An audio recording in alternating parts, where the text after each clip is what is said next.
आरोही बड़े प्यार से दुल्हन को सजा रही थी। लाल जोड़ा दुल्हन पर बहुत खूबसूरत लग रहा था और माथे पर लाल बिंदी किसी चांद से कम नहीं लग रही थी। हाथों में मेहंदी।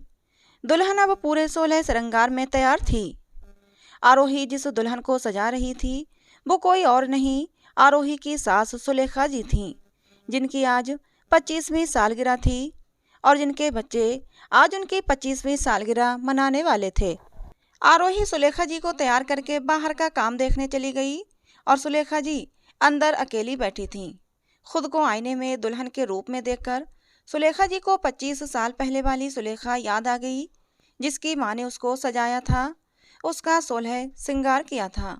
और सुलेखा उस वक्त भी तो बहुत खूबसूरत लग रही थी। उसकी माँ उसकी बार बार नज़र उतारे जा रही थी। बाहर बहुत ज़्यादा काम होने के बावजूद भी सुलेखा जी की माँ उसके पास ही बैठी रहीं, जैसे माँ बेटी आज ही एक दूसरे से जी भरकर बातें कर लेंगी, एक दूसरे को देखेंगी। और क्यों ना हो, हमारी संस्कृति में भी तो ऐसा ही है कि 7 फेरे हुए नहीं कि बेटी के हकदार बदल जाते हैं और अपने माँ बाप से मिलने के लिए भी ससुराल वालों से इजाज़त लेनी पड़ती है। फिर सुलेखा जी की बारात आई और फेरे होते हैं। विदाई के वक्त तो सुलेखा को अपनी माँ से बिछड़ने पर ऐसा लग रहा था जैसे वो अपनी माँ से बहुत दूर हो रही है। सुलेखा जी उस वक्त ससुराल में जब नई नई थीं और ख़ुद को बहुत अकेला महसूस करती, तो बात बात पर उन्हें अपनी माँ की याद आती थी। अभी वो अपने ससुराल में नई नई थीं, तो इसीलिए वो अपनी माँ से मिलने महीने के महीने चली जाती और जब कभी भी जाती तो माँ के पास ही बैठी रहती। सुलेखा जी जब भी रहने जाती तो सुलेखा जी की माँ उसको खूब सारी शॉपिंग करवाती और सुलेखा जी को अपना पर्स भी नहीं खोलने देती। सारे पैसे वो खुद खर्च करती। धीरे धीरे सुलेखा जी अपने ससुराल में व्यस्त होती रहीं और उनका अपने मायके जाना कम होता गया। और उनको जब कभी मौका मिलता भी जाने का तो सुलेखा जी अपने ससुराल वालों से पूछती, तो उनको कभी घर की जिम्मेदारियों का वास्ता देकर रोक लिया जाता या कोई और काम आ जाता।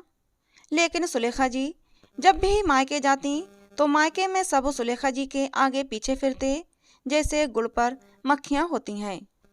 सुलेखा हमेशा आती है तो घर में रौनक हो जाती है, ऐसा उनकी माँ हमेशा कहती। सुलेखा जी की भाई भाभी भी उनसे बहुत प्यार करते, रात रात भर जाग कर बातें करते।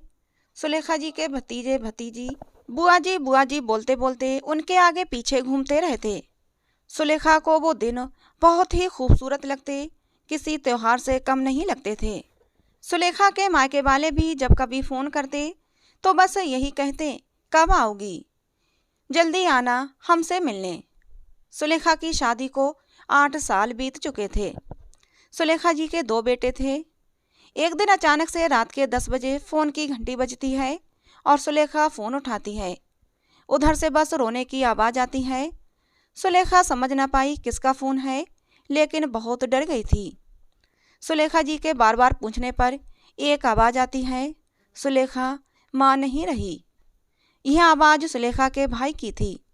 ये सुनकर सुलेखा के पैरों के नीचे से ज़मीन निकल गई। वो उसी वक्त अपने परिवार के साथ अपने माँ के घर रवाना हो गई। सुलेखा जी के लिए ये दिन सबसे मनहूस दिन था। अपनी माँ को अपने सामने ऐसे देखने पर किस बेटी का कलेजा नहीं फटता। सुलेखा जी ने 13 दिन अपने मायके में बिताए, लेकिन वो 13 दिन सुलेखा जी के लिए सबसे कठिन दिन थे। उस घर में अपनी माँ के साथ बिताया एक एक पल उन्हें याद आ रहा था। 13 दिन बाद वो अपने ससुराल वापस आ गईं। 2 महीने बीत गए उनकी माँ को मरे हुए।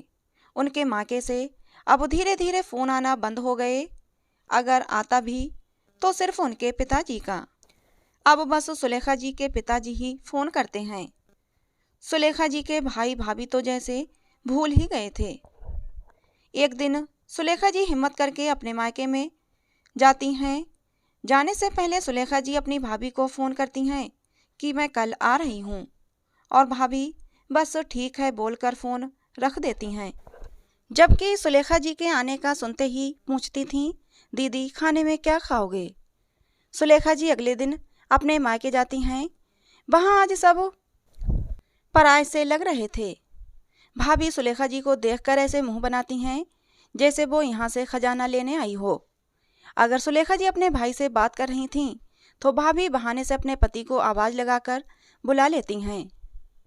जब सुलेखा जी बच्चों के साथ खेलने लगीं तो भाई आवाज़ लगाकर ले गए कि चलो कल सुबह स्कूल जाने में देर हो जाएगी।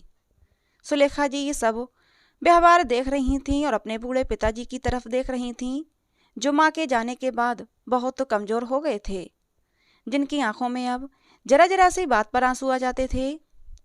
आज सुलेखा जी को अपना मायका पराया लगने लगा। इतनी ही देर में उनकी बहू आरोही ही आवाज़ लगाती है, माँ आपको सब नीचे बुला रहे हैं। और सुलेखा जी की यादों का कारवां टूट गया। लेकिन आज सब बातों को सोच रही थीं कि माँ के बिना मायका कुछ नहीं। जब तक मायके में माँ है, रौनक है, लेकिन माँ के जाने के बाद सब कुछ पराया हो गया।